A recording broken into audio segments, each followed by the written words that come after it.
सबसे पहले अपने कोर्ट की ओर रुख करते हुए बात इंडिया जस्टिस रिपोर्ट की और ग्राफिक्स टेक्स्ट के माध्यम से सबसे पहले आपके सामने कुछ स्थिति रखना चाहते हैं जो इंडिया जस्टिस रिपोर्ट में रखी गई है। हाल ही में इंडिया जस्टिस नाम की एक रिपोर्ट आई और इसके मुताबिक भारत की जेलों में 77% कैदी ऐसे हैं जो अंडर ट्रायल हैं, यानी कि जिनका मुकदमा चल रहा है। केवल 22% कैदियों को सजा मिली है, यानी कि वो कन्विक्टेड इनमेट्स हैं। तो यह दुर्भाग्यपूर्ण स्थिति है। भारत जैसे देश जहां लगभग 1.40 अरब लोग रहते हैं, वहां यह स्थिति दुर्भाग्यपूर्ण ही तो है कि 22% ही कन्विक्टेड लोग हैं, बाकी 77% अंडर ट्रायल हैं। हमारे देश की जेलों में यह स्थिति है। हमारे यहां 134 सेंट्रल जेल हैं, करीबन 400 जिला जेल हैं और उसमें थोड़ा कम या ज्यादा सब डिविजनल जेल हैं, फिर स्पेशल जेल हैं और फिर महिलाओं की एक अलग सेल है। लेकिन इसके बावजूद अगर हम आपको बताएं तिहाड़ की स्थिति तो आप हैरान हो जाएंगे। हमारे यहां जो 22 बनाम 77% का मामला है ना, इसे हम आइसोलेशन में नहीं देख सकते। हमारे देश की जब हम न्यायिक व्यवस्था की बात करते हैं तो इस न्यायिक व्यवस्था को समय पर न्याय ही नहीं मिल पाता है या ये व्यवस्था न्याय दे नहीं पाती है। जब तक व्यवस्था न्याय देती है तब तक उसका कोई महत्व रह नहीं जाता है।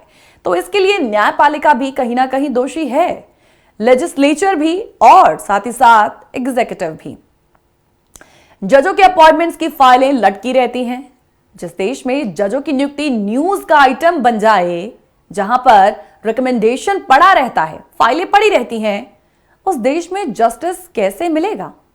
अगर त्वरित न्याय मिल जाए तो ये कोई बात ही नहीं रहेगी। अगर आप जल्दी न्याय दे देंगे तो फिर ना तो इतनी बड़ी संख्या में अंडर ट्रायल बचेंगे और ना ही कोई बिना न्याय के रहेगा। इस देश में बहुतेरी चीजों की जरूरत है, लेकिन न्याय की जरूरत सबसे अधिक है। आर्थिक न्याय हो, सामाजिक या राजनीतिक न्याय हो, लेकिन न्याय के बिना तो आदमी का एग्जिस्टेंस ही फिजूल ही हो जाता है। आप इस बात से कितना सहमत हैं? हमारा जो लीगल सिस्टम है वो कॉलोनियल है, अंग्रेजों ने बनाया है और अंग्रेजों ने उसे भारतीयों के लिए बनाया था। मतलब ऑपरेसर ने ऑपरेस्ड के लिए। वो आपकी व्यवस्था नहीं है, आप इंपोर्ट करके लाए हैं, तो इस व्यवस्था को समझने में ही समय लग जाता है। मतलब सुप्रीम कोर्ट में कोई गरीब क्या, अनपढ़ क्या, पढ़ा लिखा आदमी भी पिटीशन फाइल नहीं कर सकता है।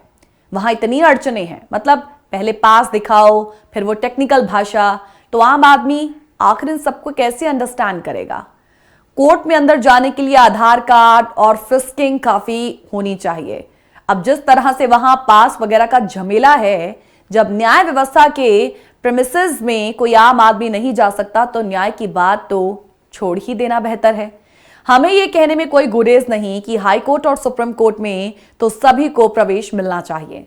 अब मान लीजिए कि कोई प्रोफेशनल वकील जिस तरह मामला दाखिल करते हैं, उसी तरह कोई पढ़ा लिखा आदमी जो इतना काबिल है कि वो अपना मामला देख सकते हैं, उनको तो वो देना चाहिए।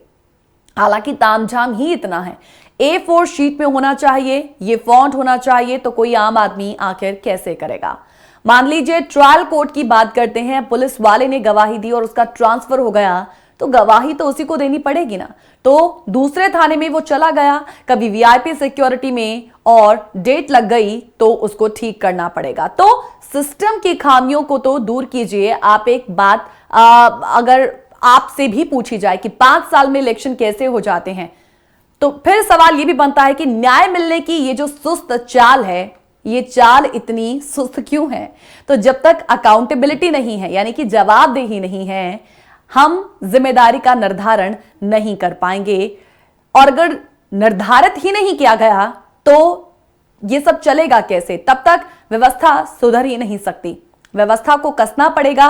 लिमिटेशन एक्ट तो रखा गया है, लेकिन इतने दिनों में ही अपील कीजिए तो फिर डिस्पोजेबल एक्ट क्यों नहीं है?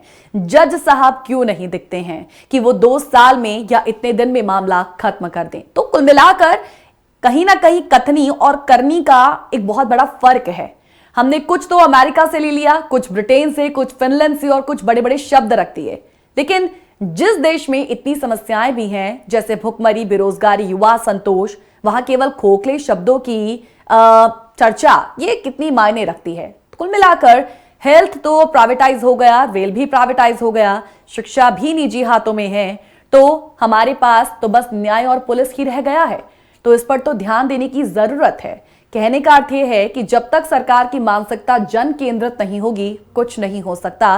राइट टू लाइफ जो है हमारे कॉन्स्टिट्यूशन के आर्टिकल 21 में है और उसको इन्फोर्स कराने की जरूरत है।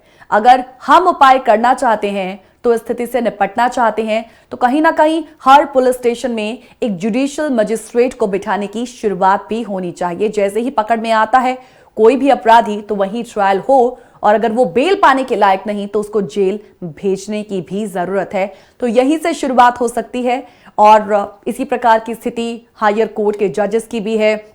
कुल मिलाकर इस पूरे के पूरे सिस्टम को ही बदलने की यहां पर जरूरत है।